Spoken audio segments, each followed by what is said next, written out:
Bonjour à toutes et à tous. Donc, Guillaume Lacroix, je suis directeur adjoint de la Caisse primaire des Yvelines. J'y travaille depuis 4 ans et j'ai derrière moi surtout 12 ans d'expérience dans la sécurité sociale, principalement en branche famille. Et effectivement, on est en train de faire évoluer l'organisation de la Caisse primaire des Yvelines. On s'est inspiré des entreprises libérées. On ne libère pas la Caisse primaire des Yvelines. En revanche, on veut surtout libérer les énergies.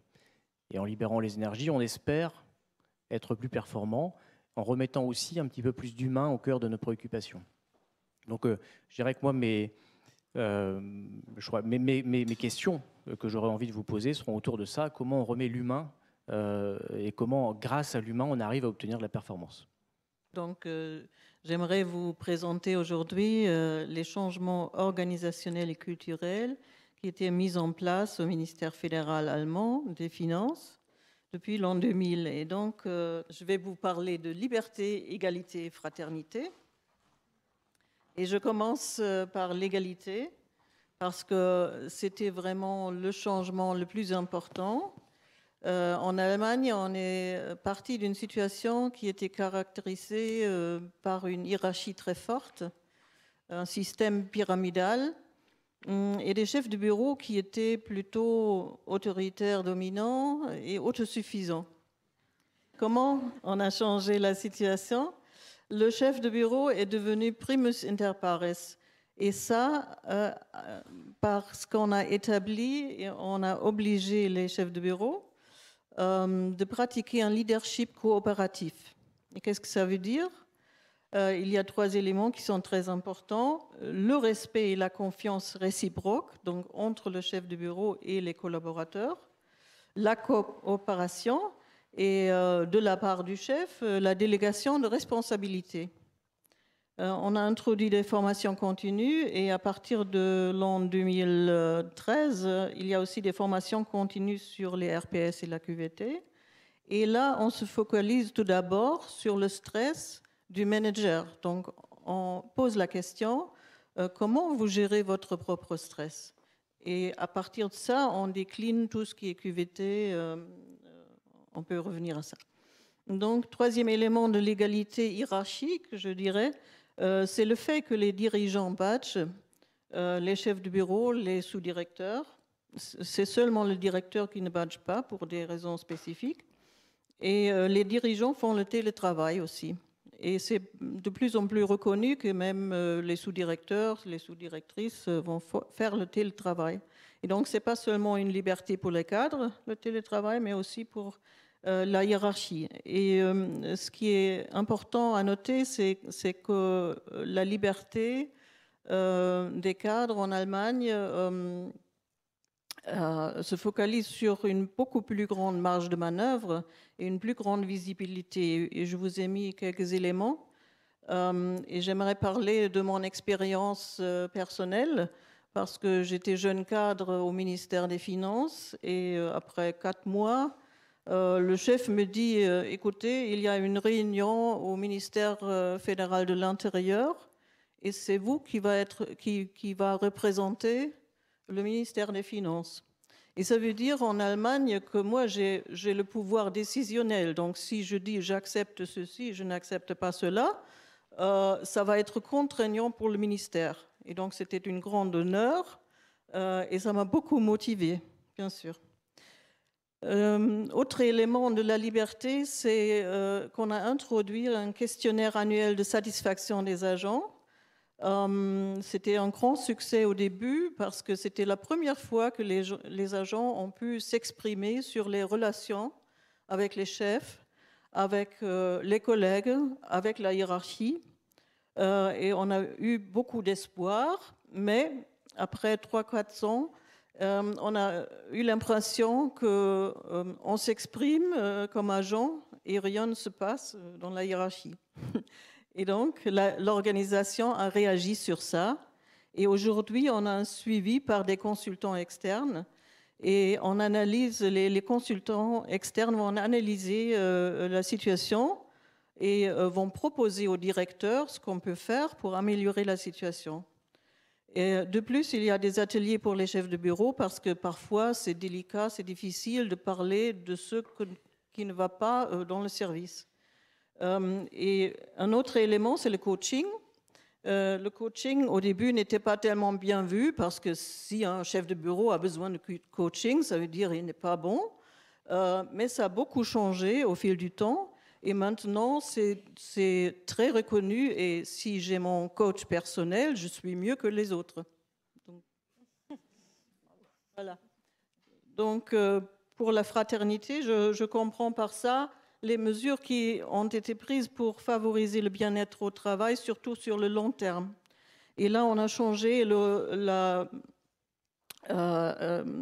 l'approche au recrutement des jeunes cadres parce qu'on a introduit les assessment centers, c'est très allemand, et ça veut dire que la décision, si on prend un agent, si on embauche un cadre, est prise selon les résultats du jour, et c'est seulement le psychocomportemental qui joue un rôle primordial. Donc, il n'y a pas de question du savoir, mais seulement du savoir-être, je dirais. Après, j'aimerais encore vous parler de ce qui est mis en place pour réduire le stress numérique. Parce que nous, si on est en congé, on est vraiment en congé. On ne va pas regarder ses emails du bureau, on ne va pas répondre à ses emails du bureau, mais on se déconnecte totalement. Et c'est possible parce qu'il y a toujours un collègue qui va prendre le relais. Et s'il n'y a pas de collègue, il y a le chef de bureau qui va prendre le relais. Parce que ce qui est le plus important, c'est que la personne peut se reposer. Et donc, on revient très détendu au ministère parce que le travail est fait. Troisième élément que je veux aborder, c'est qu'il y a des moments conviviaux. Et aussi un exemple concret, j'ai travaillé dans un service qui était situé à Bonn et j'ai travaillé à Berlin. Donc, le chef de bureau a décidé qu'on va se réunir tous les 3 mois pour une soirée. On a joué au bowling, on a dîné ensemble et ça a créé beaucoup de cohésion entre les membres de l'équipe et ça aide beaucoup.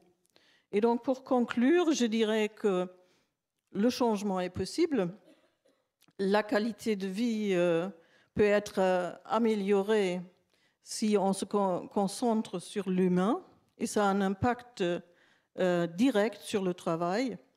Et donc, la QVT, ce n'est pas un luxe, mais c'est un investissement et l'administration s'y retrouve. Merci de votre attention. Alors, merci beaucoup.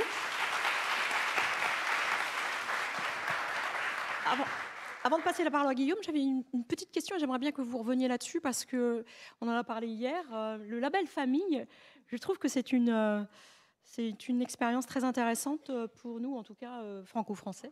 Vous pouvez nous en dire 2 mots ? Oui, le label famille, ça a été installé il y a 6 ans et c'est renouvelé tous les 3 ans.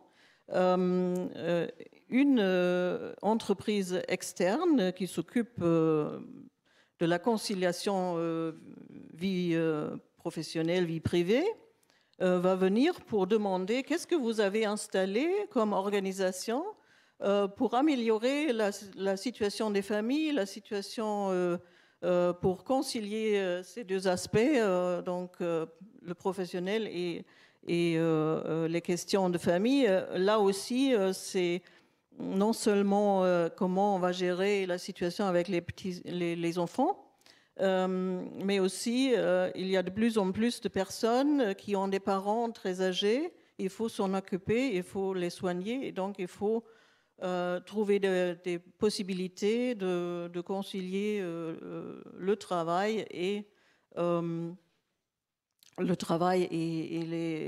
la vie privée. Donc là, on a établi tout un état de choses et parmi ça aussi le télétravail et comment on peut changer le regard du chef de bureau au télétravail. Et donc il y avait beaucoup d'éléments qui étaient introduits. Alors, une première action, juste, alors déjà, ça me rassure parce qu'on a fait un baromètre aussi de satisfaction de nos collaborateurs. On s'est rendu compte d'une difficulté majeure, c'est que derrière, il fallait mettre en place. Et qu'une fois qu'on avait les retours, ça retournait dans les services en leur disant voilà, il faut des choses toutes simples, hein, racheter des agrafeuses, des choses toutes bêtes, hein, mais qui sont des irritants au quotidien. Et ben, on y revient 3 mois après, c'est pas fait. Donc du coup, ma question, je trouve ça assez intéressant, c'est vous êtes obligé du coup d'aller chercher des consultants externes pour vous aider à ce que durablement la posture change, parce que ça veut dire que la posture de vos managers, de vos cadres, elle prend du temps à changer. Oui, absolument, parce que ce n'est pas du tout facile et les chefs de bureau n'étaient pas formés pour vraiment en discuter des difficultés dans le service. Et c'était aussi gênant pour les collaborateurs parce qu'ils ont eu honte. J'ai assisté à une réunion au début où c'était le sous-directeur qui s'est mis qui était présent au moment où le chef de bureau a voulu parler avec les agents sur ce qui ne va pas. Et donc, bien sûr, tout le monde a dit ah, il y a le sous-directeur ici, on ne peut pas dire quelque chose. et ça a fait que finalement, on a dit ah, vous avez une mauvaise note, monsieur le chef de bureau, mais ce n'est pas tellement grave. Hein. Et pour cela, on s'est dit il faut vraiment avoir des experts externes pour gérer cette situation. Très bien, justement, puisqu'on parle de leadership managérial hein, et de formation et de nouvelles postures à installer au plus haut niveau, parce que c'est l'exemplarité qui prime, je pense que votre expérience est très significative et très intéressante. Est-ce que vous pouvez nous en dire plus? Bonjour, je suis ici pour la Belgique, l'État fédéral. Et là, déjà depuis 10 ans, nous avons un trajet et ça s'appelle In Vivo et ça veut dire dans le vif, en fait. Et si vous tapez en Google In Vivo et aussi FedWeb, Fed du fédéral web, donc, alors vous venez sur notre site. Il est en 2 langues, bien sûr, parce que la Belgique, en fait, nous avons 3 langues et aussi l'allemand est un peu présent. Pas tous, mais quand même. En fait, qu'est-ce que nous faisons exactement? Nous avons des trajets. Je parle expressivement pas de formation. Parce qu'une formation, c'est souvent le formateur qui donne beaucoup de nouveautés aux gens qui sont auprès de lui. Et les gens peuvent échanger un peu, mais surtout c'est l'ex-cathedra qui est quand même fort pertinent présent. Après, les gens mettent leur petit dossier dans l'armoire, mais aussi dans l'armoire intellectuelle. Et quant aux pratiques, en fait, pas tout et parfois peu est réalisé. Et c'est là où nous voulons changer des choses. Et pour ça, notre fil rouge de tous nos trajets est la pleine conscience. Et je vois dans la fiche là que la pleine conscience est présente. Il y a un petit bonhomme avec ses jambes croisées. Et beaucoup de managers pensent que quand ils organisent 1 fois par semaine 1 heure de pleine conscience dans leur organisation, que tout est réglé. Mais ce n'est pas du tout le cas, bien sûr. Parce que qu'est-ce qui est exactement la pleine conscience? C'est l'attention ouverte et non jugeant, mais pas seulement pendant 7 heures, mais pendant toute la journée. Et pour ça, c'est très intéressant que les managers ou les gens de comité de direction viennent chez nous pour apprendre ça. Et pour cela, nous avons une boussole et nous avons choisi l'homme Vitruve de Leonardo da Vinci. Parce que cet homme est très intéressant. Il est dans un carré, et ça veut dire l'intellectuel, le rationnel, mais il est aussi dans un cercle. Et les mains et les pieds touchent les 2. Ça veut dire qu'il est en équilibre. Et qu'est-ce qui est le cercle? C'est plutôt notre corps, c'est plutôt nos émotions. Et l'intuition. Nous oublions parfois que nous avons une intuition et que ce n'est pas très scientifique. On dit, mais si, c'est scientifique. La nature vous a donné cette intuition, ces émotions, ce corps, et aussi l'intellect, bien sûr, hein, on ne doit pas négliger, mais tout doit être en équilibre. Et si c'est en équilibre, les gens vont beaucoup plus écouter et travailler ensemble. Et en fait, quelqu'un qui gère un service, qui est conscient de tout ça, il valorise plus ces gens. Il va écouter plus soi-même, mais aussi l'autre. Et il va les valoriser. Donc, en fait, ce qui est aussi très important, et aujourd'hui, j'ai entendu beaucoup de choses très intéressantes, mais pour moi, c'était bouleversant. Et souvent, dans les réunions, c'est le cas. On reçoit tellement d'informations et on n'a pas vraiment le temps pour bien digérer tout ça. Ça vient après. Et c'est ça que nous voulons aussi dire aux managers et aux gens des comités de direction. Faites attention, patientez un peu parce que tout le monde ne sait pas suivre. Aussi, en ce qui concerne l'ICT, l'ICT est très bien, j'y crois, mais aussi faites attention. J'ai d'ailleurs ce matin vu une remarque, oui, mais pourquoi on fait tout avec l'ICT? Et c'est vrai, je constate aussi beaucoup de gens qui sont un peu réticents à ce point. Donc, il faut tenir compte à ça. Donc, le ralentissement est important et aussi le silence régulier. Parfois, c'est bien juste de ne rien dire, de sentir, d'écouter soi-même pour après mieux pouvoir communiquer l'un avec l'autre. On fait beaucoup d'exercices, par exemple un exercice Crazy Walk, c'est une promenade folle. Et ça veut dire, nous faisons tout ça, hein? Parfois on court vers le train et tout le monde doit aller à côté parce que moi je dois avoir mon train. Parfois, je suis très lent et je vois un peu, surtout les dames peuvent ça, les magasins pour voir les belles vêtements, etc. Et parfois, on est vraiment dans le modus pleine conscience. On est là pour soi et aussi pour l'autre. Et c'est une marche différente. Et pour ça, en fait, nous faisons parfois des promenades. Pas le soir, madame, mais aussi pendant les heures de travail. Et alors, les gens disent, mais c'est quoi ça? Ils vont promener pendant les heures de travail? Mais oui, parce que quand on promène, et surtout quand on promène dans la nature, les échanges sont complètement différents. Et ça peut être très profond et très enrichissant. Donc, un coaching, nous le faisons par préférence dans les bois. Et croyez-moi, à Bruxelles, il y a des bois. Donc, qui peut venir à notre trajet? En fait, pour le mindfulness, c'est 4 jours. Tout le monde du fédéral peut venir.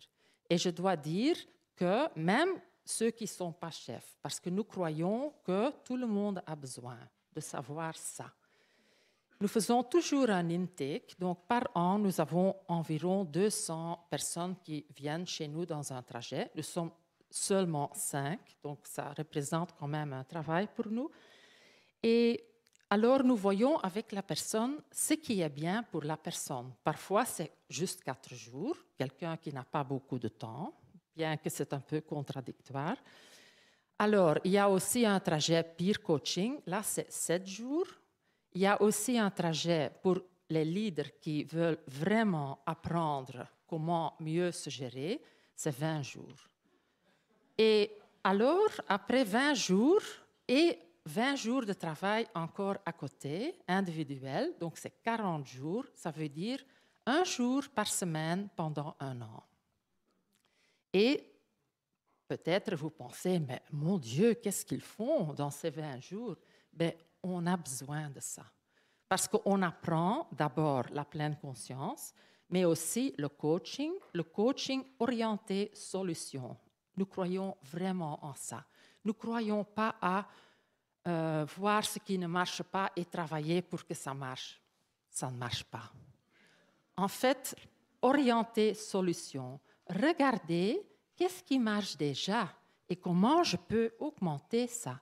Comment je peux développer toutes mes compétences. Parce que nous sommes tous des trésors. Nous avons plein de compétences. Mais parfois, et surtout quand le management est fort top-down, ils vont vous dire, vous devez faire ceci et cela. Mais peut-être ce n'est pas ma compétence. Pourquoi pas entendre mieux ces coopérateurs et leur laisser utiliser leurs propres compétences? Laissez-les être créatifs. Alors, ils vont faire beaucoup plus qu'un manager avait pensé au début. Alors, après l'intake, les gens peuvent venir chez nous et je vous fais une proposition. Si jamais vous avez envie à faire une fois un trajet chez nous, regardez sur le site, downloadez le formulaire d'intake et venez en intake chez moi ou chez un de mes coopérateurs et on va voir qu'est-ce qu'on peut faire pour vous.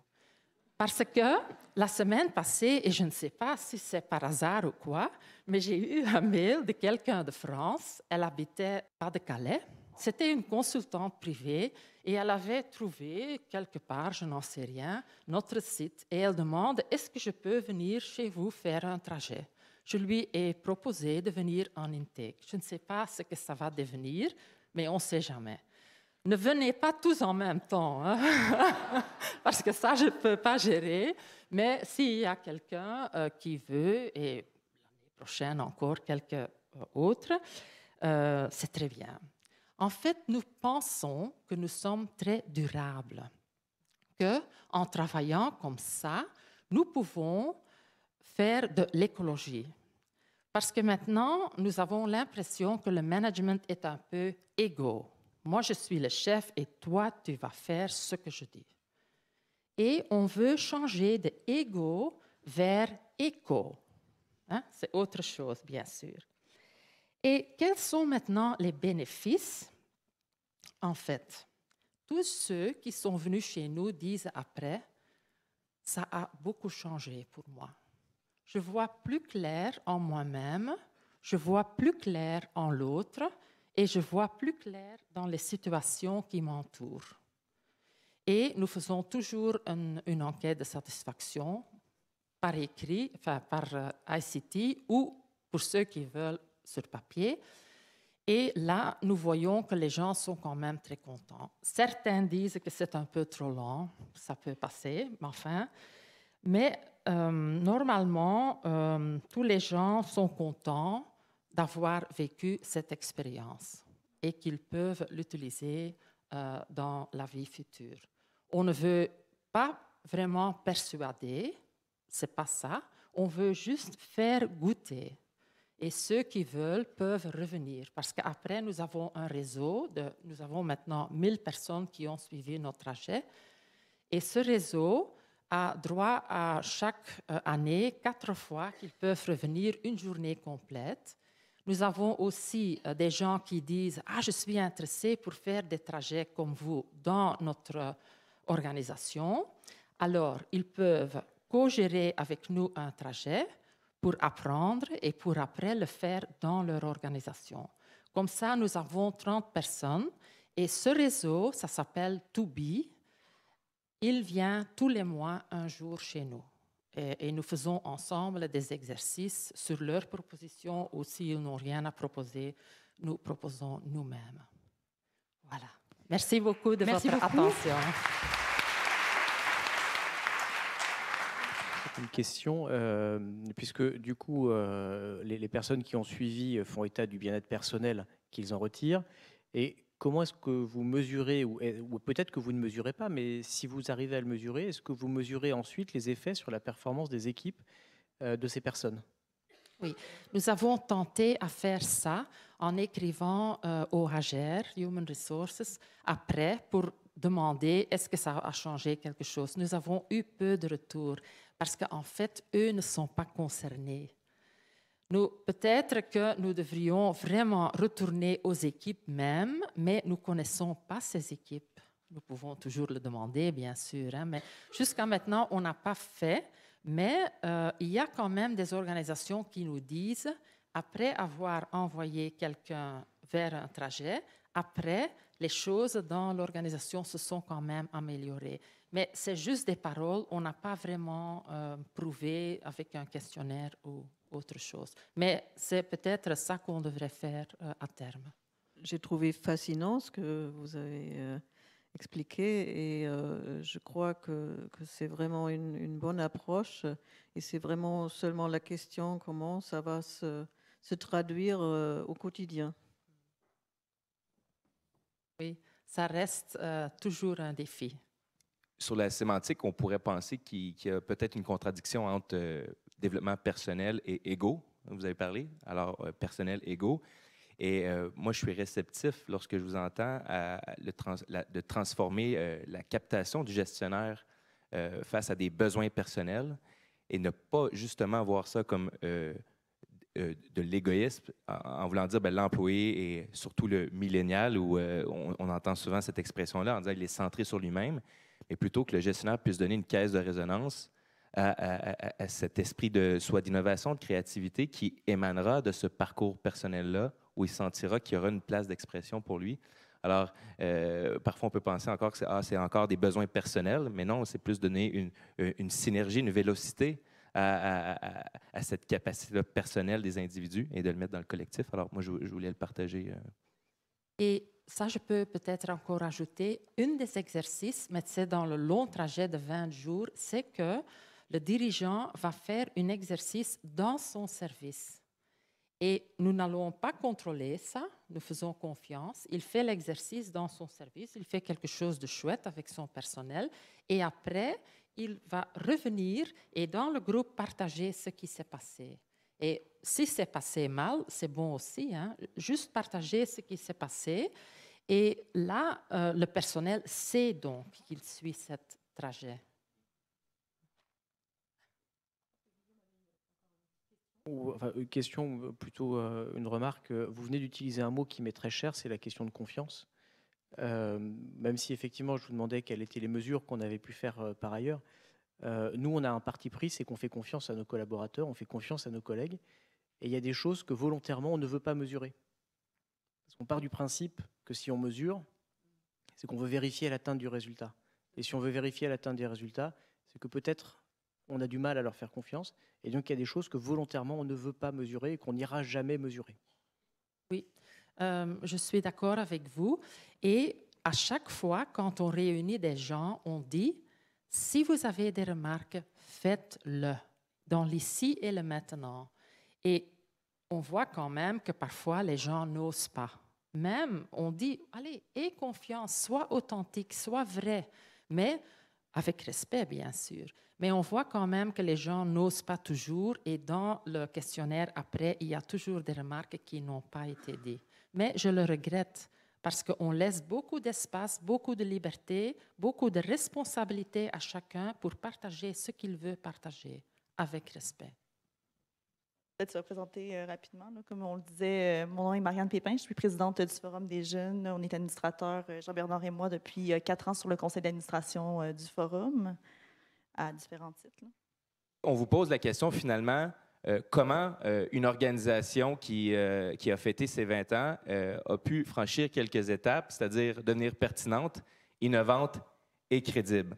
Alors, vous l'avez, plusieurs panélistes l'ont dit un peu plus tôt, contexte de modernisation, de transformation de l'action publique. Alors, tous, et les dirigeants, les organisations cherchent des moyens pluriels pour communiquer, consulter et impliquer les parties prenantes. Donc, ça semble être un besoin plus qu'urgent.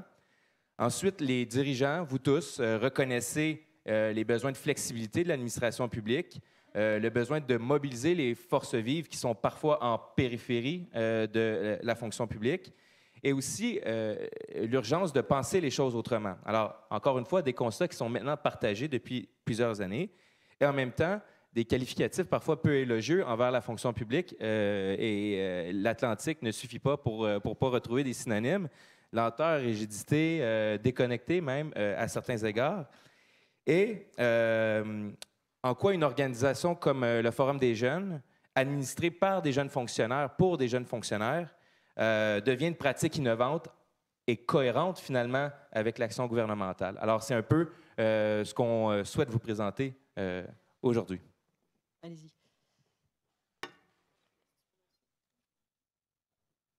Donc, comme mon collègue le disait, le Forum des jeunes, dans le fond, ça a été créé il y a 20 ans maintenant. C'est émané d'une volonté de 10 jeunes fonctionnaires, dans le fond, qui se sont alliés pour créer un espace de réseautage, de développement, de réflexion privilégiée en regard des enjeux gouvernementaux. Donc, c'est sans égard, dans le fond, à la classe ou à la catégorie des emplois. Donc, on rassemble vraiment tout ce regroupement. Actuellement, là, on se situe à environ 18 000 jeunes dans la fonction publique québécoise et on compte parmi nos membres près de 5 000 membres. On voulait vous parler un peu de l'axe au niveau de la pertinence. Donc, pourquoi notre organisation, le Forum, est devenu pertinent? Dans le fond, je pense qu'on voit la pertinence quand ça fait plus de 20 ans que des conseils d'administration s'alignent puis se passent le flambeau, dans le fond, pour continuer à diriger cette organisation-là. Quand on continue d'avoir aussi autant de membres à notre actif, parce que même, comme on le disait, un des critères, c'est le 35 ans, donc on s'entend qu'on n'a pas 35 ans pendant 20 ans. Donc, il faut renouveler sans cesse là, notre noyau de population aussi. Ça a été mis sur pied, le Forum des jeunes, par une absence, dans le fond, d'organisation qui était pour cette clientèle-là spécifique, parce qu'on n'est ni en compétition avec les syndicats, donc on n'est pas là pour faire des revendications syndicales pour les jeunes. On n'est ni un prolongement non plus de l'État québécois, donc on n'est pas un prolongement, puis on agit au nom du secrétaire du Conseil du Trésor, qui est pour vous ici au niveau de la DGAFP, pour vous situer un peu.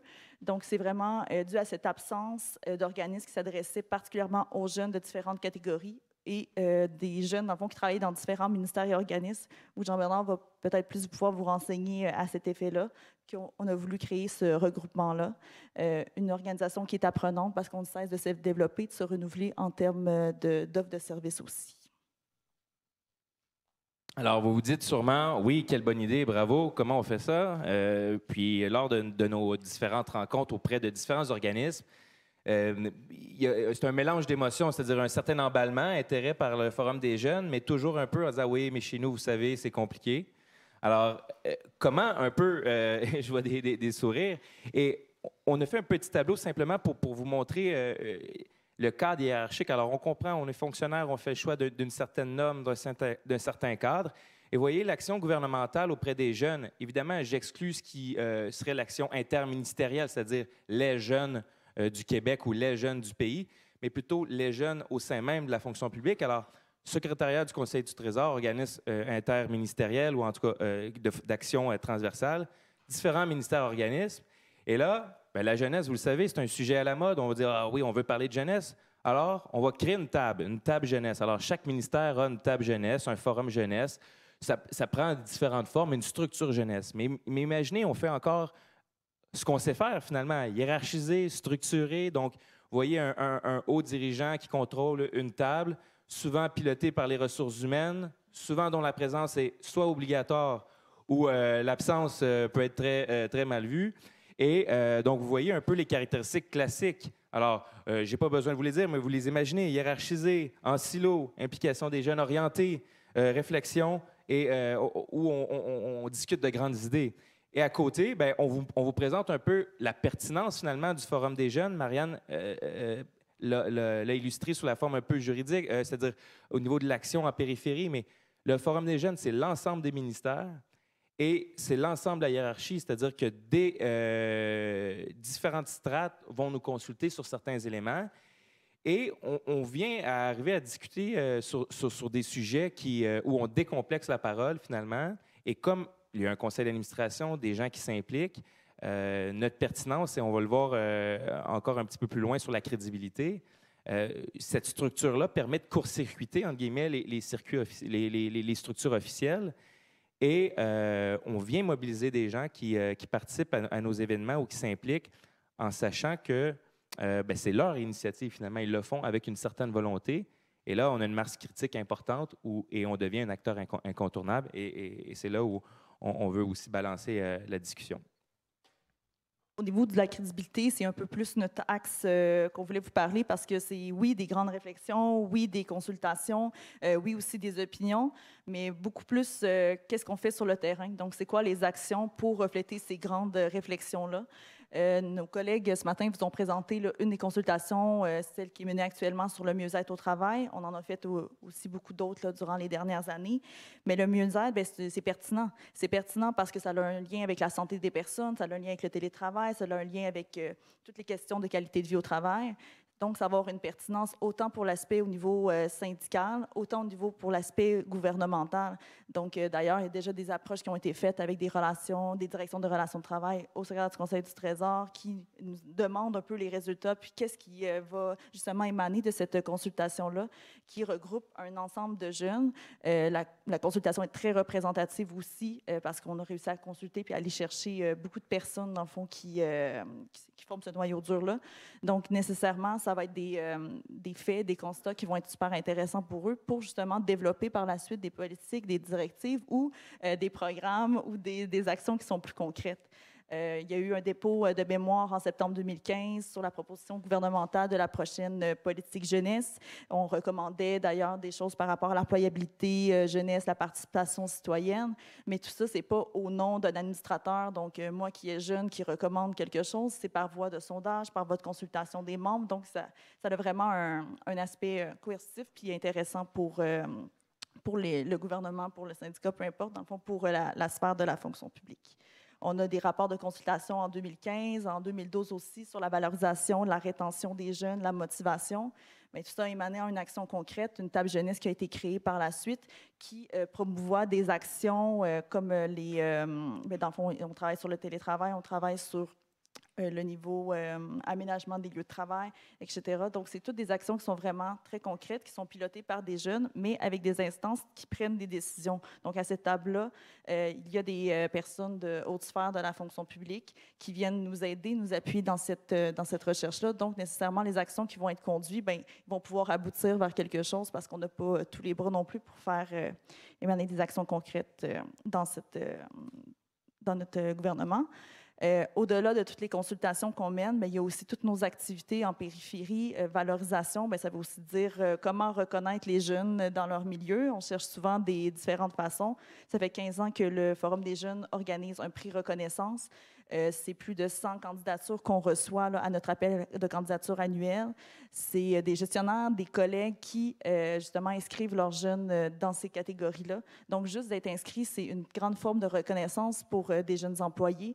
Et en plus, quand on est nommé finaliste, bien ça, c'est un jury qui s'est rassemblé de dirigeants, de personnes sur notre conseil d'anciens administrateurs sur notre conseil d'administration, puis d'anciens nominés. Donc, ça vient aussi de faire cette force-là. Puis c'est la fonction publique qui vous reconnaît parce que, justement, à ce prix reconnaissance-là, il y a des autres personnalités de la fonction publique, autant politiques, administratifs, des gestionnaires aussi qui sont présents avec leurs lauréats. Donc, c'est des belles actions qui s'inscrivent dans la valorisation. Au niveau du colloque annuel, on a une journée de formation, de développement. J'entendais tantôt différentes formes d'apprentissage, mais c'est totalement vrai. Notre colloque annuel, ce n'est pas juste un mode classique de fonctionnement. On veut essayer d'avoir des panels, des ateliers pour justement stimuler les différentes formes d'apprentissage. Donc, ça, c'est quelque chose de très important. Puis, au-delà de ça, dans l'offre de services, on organise mensuellement des activités sociales, que ce soit des activités qui soient réseautage pour permettre aux jeunes de se rencontrer, des conférences aussi, des midi-conférences qui peuvent s'illustrer sur différentes formes, une innovation dans la fonction publique qu'on veut présenter, ou ça peut être aussi comment se préparer à des concours de sélection pour pouvoir avoir des promotions. Donc, ça peut être vraiment sous différentes formes qu'on a, on peut avoir de l'influence justement dans notre fonction publique par la suite. Oui, alors, et même parfois des jeunes, on n'en a pas beaucoup. À la sécurité sociale, on en manque. Mais ça m'interroge sur un sujet. Du coup, derrière, est-ce qu'il n'y a pas, est-ce que vous n'avez pas parfois des conflits de génération? Parce que pourquoi est-ce qu'il n'y aurait pas aussi un conseil des seniors, par exemple? Cette question-là, c'est le métronome. On a eu cette question-là à chaque journée de la semaine, et c'est bien, ça nous permet de le dire. Et je l'ai discuté avec des collègues sur l'heure du midi, ouais, au déjeuner. Et on se disait, ben, les autres groupes n'ont qu'à s'organiser. C'est-à-dire, c'est un peu la réponse que j'ai le goût de vous offrir. On l'a présenté un peu plus tard, 97. Évidemment, certaines personnes vont dire qu'il y a un désengagement de l'État d'une certaine formation, ainsi de suite, mais il y a le critiquer et on dit, ben on fait rien pour tout le monde, comme ça, c'est égalitaire, ou il y a un groupe qui se mobilise et donc, les moins de 35 ans se sont mobilisés et j'invite les seniors à faire la même chose et on fera des colloques bilatérales avec ces gens-là.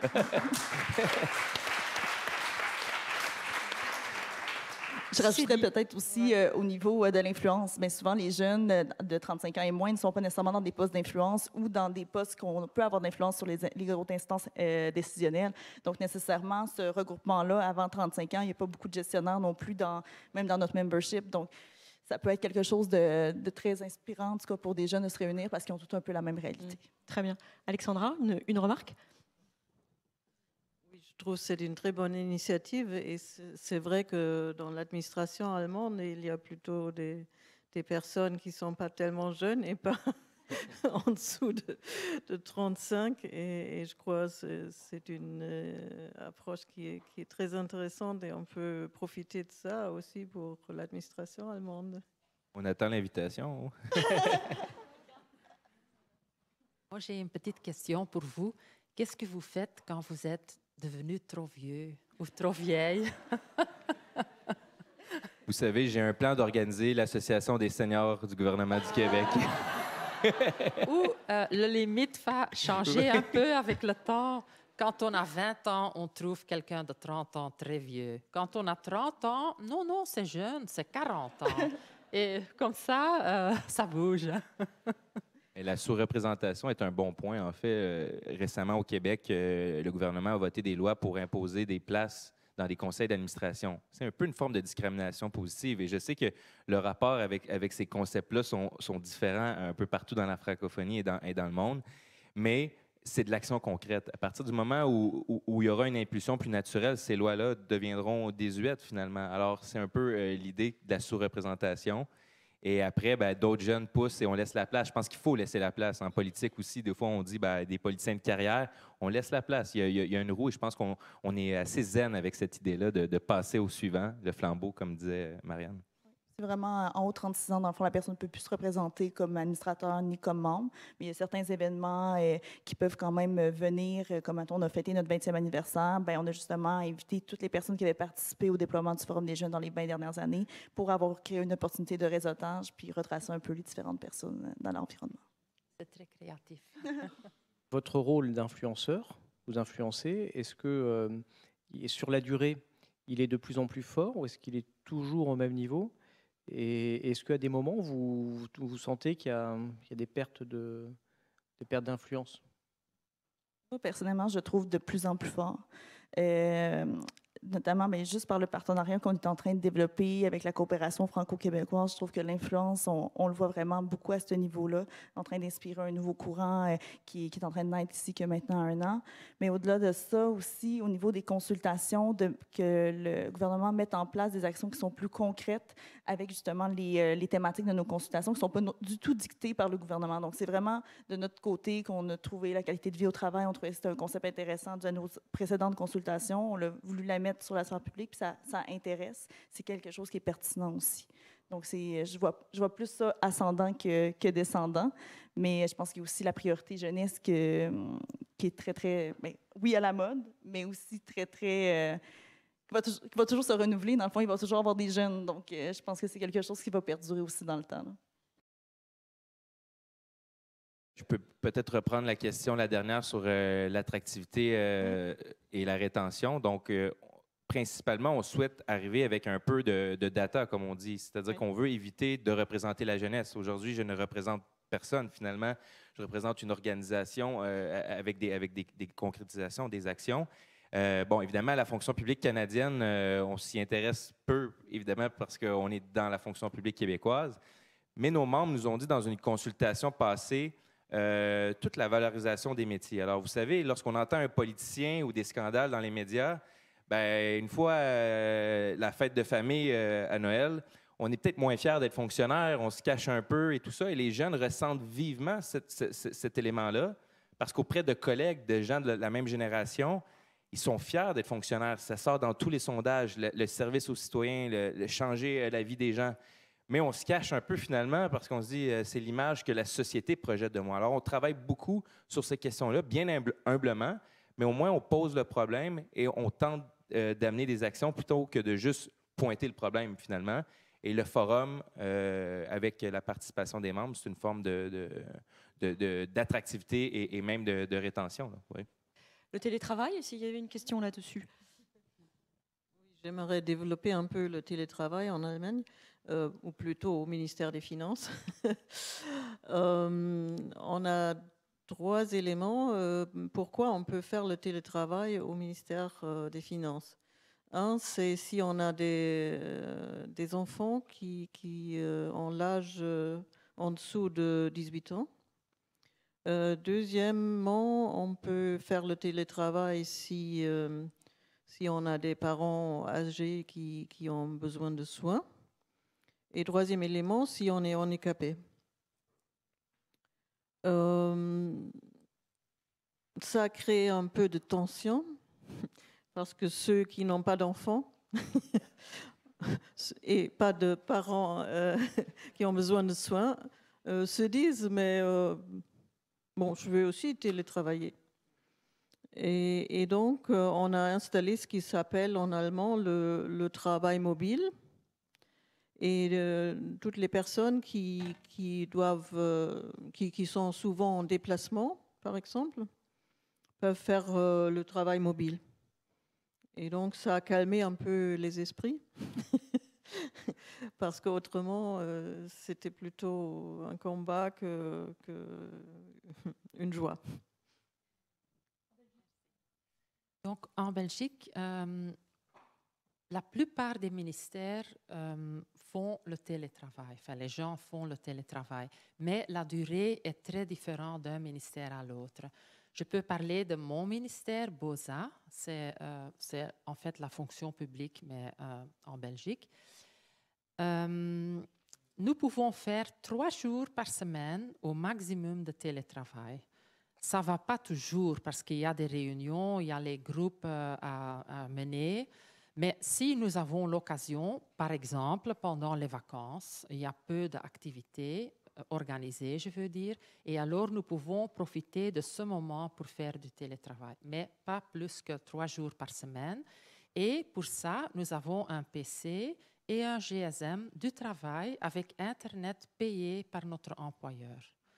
Et en fait, ça marche très, très bien parce que moi, je fais de temps en temps télétravail et je dois dire, ça m'épargne à chaque jour 2h30 parce que j'habite pas à Bruxelles, donc j'ai un trajet à faire de 1h15 environ.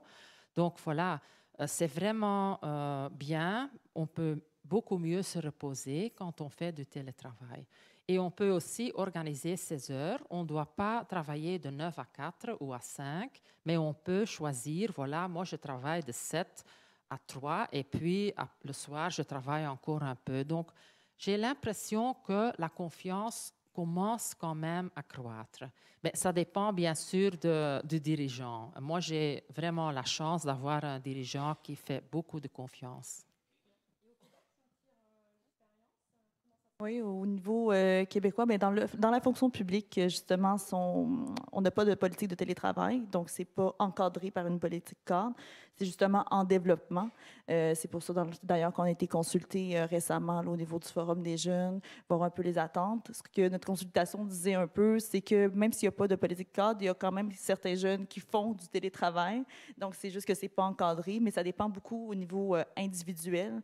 Comme on disait, c'est au niveau des gestionnaires. Donc, c'est qu'est-ce que la personne fait dans la vie, où elle est positionnée, la relation qu'elle a avec son gestionnaire. Donc, c'est quand même très, très individualisé.